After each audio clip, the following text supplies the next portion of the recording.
Bonjour et bienvenue sur Fashion Africa TV. Je suis Tening Agnès, présentatrice de l'émission Fashion Old School to the New School. Dans cette émission, nous allons prendre une de vos pièces favorites, retourner à la genèse de sa création en passant par son évolution pour voir comment elle continue à exister dans vos placards. Pour l'émission d'aujourd'hui, nous allons parler d'une pièce emblématique masculine, un pantalon. Il a commencé à devenir emblématique vers le 19e siècle, puis il a subi un déclin vers le 20e siècle pour revenir en force au 21e siècle et d'une façon extraordinaire. Aujourd'hui, nous allons parler du pantalon à pince. Le pantalon à pince apparaît progressivement à la fin du 19e siècle, à l'époque où le pantalon est encore majoritairement droit, rigide, conçu avec des matières lourdes comme la laine ou le flanelle. La pince, qui est une couture permettant de donner l'aisance au bassin, s'impose pour des raisons simples. La pince est une pliure de tissu cousue sur le devant ou à l'arrière d'un pantalon. Elle permet de réduire le tissu au niveau de la taille tout en conservant l'aisance au niveau du ventre, des hanches ou du haut de la cuisse. C'est donc une couture mise en forme, pas un élément décoratif au départ. Pour exemple, les hommes l'adoptent plus haut, plus confortable pour des besoins d'un volume supplémentaire au niveau des hanches et se sentir bien. Il faut savoir que les premières pinces ne sont pas juste décoratives. Elles servent à faciliter l'assise à cheval et à préserver le tombé du tissu. De plus, dans certaines maisons de tailleurs britanniques, les premières pinces étaient conçues à la main, considérées comme un signe de raffinement. Toujours en restant avec les tailleurs britanniques, ils ont introduit la pince, notamment dans les pantalons d'équitation, puis dans les uniformes militaires où il était crucial d'avoir une certaine aisance au niveau du ventre et des cuisses. Ce n'est pas l'invention directe de la pince, mais une forte influence. Ces besoins pratiques ont conduit à l'apparition des pinces sur les pantalons civils. Bien sûr, la haute couture vient prendre l'avant, surtout Savile Row, un créateur londonien qui joue un rôle très crucial. Grand maître tailleur, il met en avant ses coupes avec deux pinces, souvent croisées pour une structure et une silhouette masculine. En France, les premières maisons de couture masculine parisiennes raffinent un peu la coupe et la popularisent. Le pantalon à pince rentre dans les cercles mondains de la belle époque. 1920-1930, on arrive à l'âge d'or de l'élégance masculine. Le pantalon à pince devient un symbole, un style du masculin moderne. En effet, le monde veut une silhouette en V, épaules larges, taille fine, jambes amplées. Les pinces permettent ce volume et assurent un tombé parfait avec des tissus fluides de l'époque, le flanelle ou la gabardine. C'est ainsi donc dans le cinéma et le divertissement, mais surtout dans le cinéma hollywoodien, que l'on met en avant le pantalon à pince. Clark Gable, Fred Astaire, Gary Cooper popularisent ce pantalon large avec deux pinces. Les tenues aussi de danse d'Astaire, extrêmement fluides, montrent à quel point le pantalon à pince apporte de la mobilité. À ce moment-là, les couturiers italiens sont ceux qui vont se mettre en avant pour créer cette fameuse tendance de couture italienne ou style italien.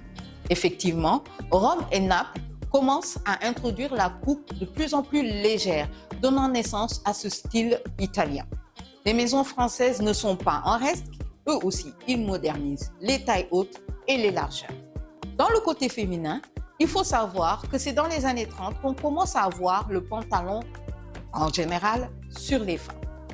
Effectivement, dans les années 30, Marlène Dietrich choque le monde en portant des pantalons tailleurs. Souvent munis de pinces, elle va choquer toutes les générations jusqu'à aujourd'hui, avec ses costumes masculins réinterprétés en version féminine. Elle n'invente pas la tendance, mais elle fait partie des premières superstars à normaliser l'idée d'une femme en pantalon à pince. Dans les années 30, la femme en pantalon est aperçue comme une provocation.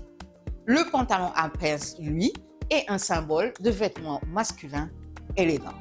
Donc, Dietrich est la première femme, premier visage public à porter un pantalon structuré comme la pince. Le pantalon à pince devient vraiment acceptable chez les femmes en 1940. Effectivement, avec la Seconde Guerre mondiale, les femmes se mettent à porter des pantalons. Elles reprennent le travail des hommes dans les usines, les industries ou les services publics. Elles portent des pantalons inspirés des coupes masculines avec souvent un taille haute, des jambes droites et des pièces beaucoup plus confort. Ce n'est pas encore une tendance de mode, mais les premières démocratisations fonctionnelles du pantalon à pince chez les femmes. Entre 1940 et 1950, on passe de la fonctionnalité à l'élégance. Maintenant, durant la guerre, les pantalons à pince restent omniprésents, mais souvent plus sobres avec les restrictions de textile. Après la guerre, le retour du glamour, les hommes portent des pantalons taille haute, parfois avec 2 pinces et une coupe légère en carotte. Les stars hollywoodiennes comme Cary Grant ou encore Marlon Brando sont photographiées à plusieurs reprises dans des pantalons impeccables à pince, souvent en laine froide.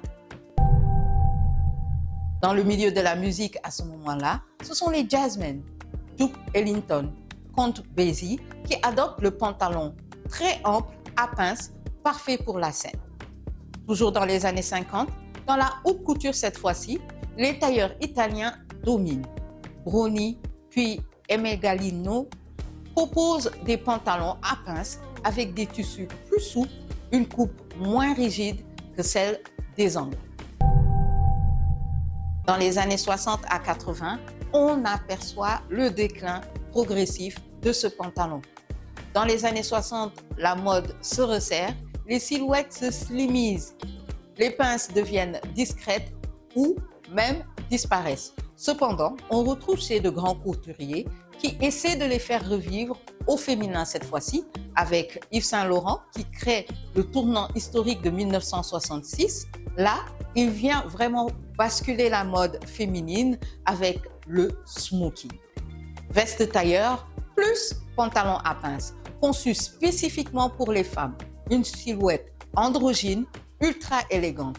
C'est le moment où le pantalon à pince devient un vêtement féminin, légitime, chic et iconique. En 1970, on verra un retour éphémère de certains pantalons flair ou à pince pour équilibrer les jambes évasées. Sinon, en 1980, bien sûr, le power suit revient. Les pinces reviennent massivement, souvent en doux, avec des tailles hautes et des coupes très volumineuses. Cependant, il reste plus ou moins présent dans le cinéma tout au long de cette période, dans des films d'affaires ou de policiers. Michael Douglas, dans Wall Street, incarne la silhouette pince avec puissance. En 1990, on ne parle plus trop du pantalon à pince. La mode grunge et minimaliste fait disparaître presque totalement le pantalon à pince. Il devient droit, voire baggy. Le pantalon à pince devient un symbole vieillot pour cette génération. La jeunesse veut être cool, pas chic. Les pantalons à pince paraissent trop sérieux ou trop bureau. Mais certaines célébrités continuent à porter ce pantalon et à le mettre en avant dans les années 90. Même si la tendance générale disparaît, plusieurs personnalités, pour des raisons de style ou de rôle, restent fidèles à ce pantalon. Parfois par élégance, parfois pour perpétuer une image classique. Bien sûr, nous allons les citer. Al Pacino, dans plusieurs de ses films, dont Hit en 1995, il porte encore le pantalon à pince tailleur qui incarne l'élégance masculine traditionnelle. Il est suivi par Robert De Niro. Dans Casino en 1995, il porte lui aussi un pantalon double pince, très typé des années 70-80. De Niro reste fidèle à des silhouettes classiques dans tous ses rôles. Bien sûr, Ralph Fiennes vient le suivre dans le film Patient anglais en 1996 ou dans certains red carpet où il porte encore ce style dit à l'époque old school. Les acteurs plus âgés, bien sûr, restent attachés à cette tendance et cette élégance et contribuent à la restauration du pantalon à pince. Anthony Hopkins, Sean Connery ou encore Morgan Freeman. Ils représentent cette génération qui n'a toujours pas abandonné le pantalon à pince. Dans les années 2000-2025, on considère la renaissance moderne du pantalon à pince, même si avec l'exposition du hip-hop et de la pop, on peut voir quelques traces du baggy. De 2000 à 2010, le retour est très discret. Le pantalon à pince revient plus dans des collections de couture, mais il est encore très timide. Comme je le disais, c'est surtout la haute couture, avec Heidi Slimane pour Dior Homme, qui va revisiter la taille haute et introduire des pinces dans les silhouettes très slim. Les tailleurs italiens aussi, Calani ou Comelani, lui aussi, va proposer des pantalons en version modernisée. Bien sûr, le cinéma et la musique restent des chemins pour le pantalon à pince. Les red carpet voient réapparaître quelques pantalons taille haute à pince avec Daniel Craig qui jouait James Bond ou encore certains musiciens de jazz néo-soul. De 2010 à 2020, une renaissance mondiale. Le pantalon à pince devient comme une pièce incontournable grâce à ce retour du tailoring vintage. Effectivement, on popularise la silhouette des années 40-50 et l'intérêt croissant pour des matières plus naturelles, laine, lin et flanelle, vont influencer de façon majeure la mode. L'influence aussi vient de la culture street qui intègre le pantalon à pince et le popularise. Les marques et les designers aussi, en 2010, vont proposer des pantalons à pince.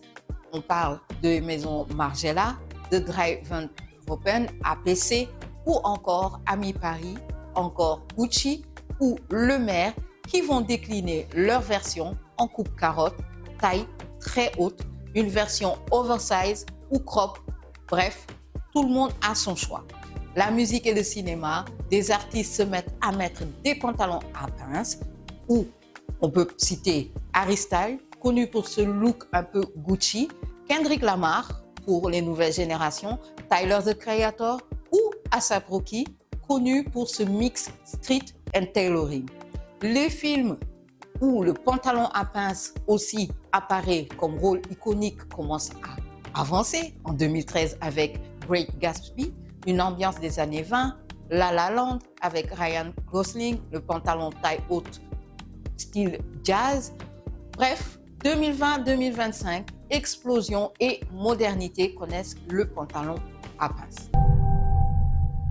Ce pantalon devient un des piliers vestimentaires du masculin moderne, mais aussi un incontournable chez les femmes. On va se demander pourquoi ce succès. Le retour du vêtement confortable après la pandémie, nommé le style luxury white ou néo-tailoring, les influences des créateurs comment la fluidité. Bien sûr, la haute couture, les maisons qui redéfinissent le pantalon à pince, Le Maire très connu pour des coupes fluides, taille haute et iconiques, Zorro pour des silhouettes droites, minimalistes, les pinces sont très discrètes, Prada bien sûr qui réinvente les techniques de tissu hybride, Hermès avec ses perfections dans la matière noble, Dior Men avec Kim Jones où on a la fusion justement du tailoring et du street. Bref, cinéma et divertissement mettent en avant le pantalon à pince. Les tailleurs de Timothée Chalamet, Robert Pattinson, Rami Malek utilisent souvent ce pantalon pour leurs costumes. Dans les séries aussi, le pantalon revient comme un symbole d'élégance contemporaine. Dans la musique, le pantalon à pince s'impose comme pantalon de scène, surtout dans la musique alternative, le R&B et maintenant le hip-hop dit haut de gamme.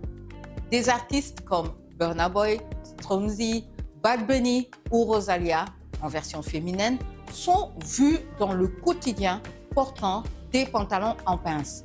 De 2022 à 2025, bref, cette coupe devient la plus vendue avec de nombreux labels contemporains. On le voit aussi sur TikTok, dans le monde minimaliste et même dans l'univers unisexe. Les acteurs, les célébrités, les icônes connus pour ce pantalon à pince en font une pièce historique. Les plus âgés, Fred Astaire, Clark Gable, Cary Grant, Marlon Brando, Humphrey Grimsley et pour la version beaucoup plus moderne, Daniel Craig, Ryan Gosling, Harry Styles, Timothée Chalamet, Robert Pattinson, Zendaya pour les femmes ou Tyler the Creator et encore une icône ASAP Rocky. En 2025, le pantalon à pince est devenu un pilier vestimentaire masculin moderne. Autant dans la mode pour les marques contemporaines, il répond à des besoins actuels, à une envie esthétique et à un changement culturel très profond. Contrairement aux années précédentes, comme les années 2010, le pantalon à pince est beaucoup plus ample pour certains, plus respirant, plus confortable au niveau de la hanche et des cuisses. Les hommes recherchent en 2025 le quiet luxury, c'est-à-dire discret, un peu avec cette image de Hermès, L'Homme, Dior, etc. qui vont dominer. Le style qui est valorisé est un style pur avec des lignes très pures, un volume sculpté, des tissus hyper nobles, surtout pour le tailoring moderne. Les pantalons à pince est élégant sans être trop ostentatoire. Il incarne le luxe, bref, silencieux. Il incarne à la fois intelligent, sophistiqué. C'est littéralement la pièce préférée du minimalisme premium. En conclusion, ce vêtement typique de la belle époque est l'icône du tailoring moderne. Le pantalon à pince a traversé les siècles en se réinventant. Il est passé d'un symbole d'élégance masculine classique à une pièce unisexe, street, couture, pop culture. Entre 2000 et 2025, il connaît une renaissance totale, devenant un vêtement les plus représentatifs de la mode contemporaine. Voilà, c'était tout pour moi aujourd'hui. J'espère que vous avez appris quelque chose de nouveau sur le pantalon à pince et que vous en avez vous aussi dans vos placards. Je vous dis à très bientôt sur Fashion Africa TV pour un nouvel épisode.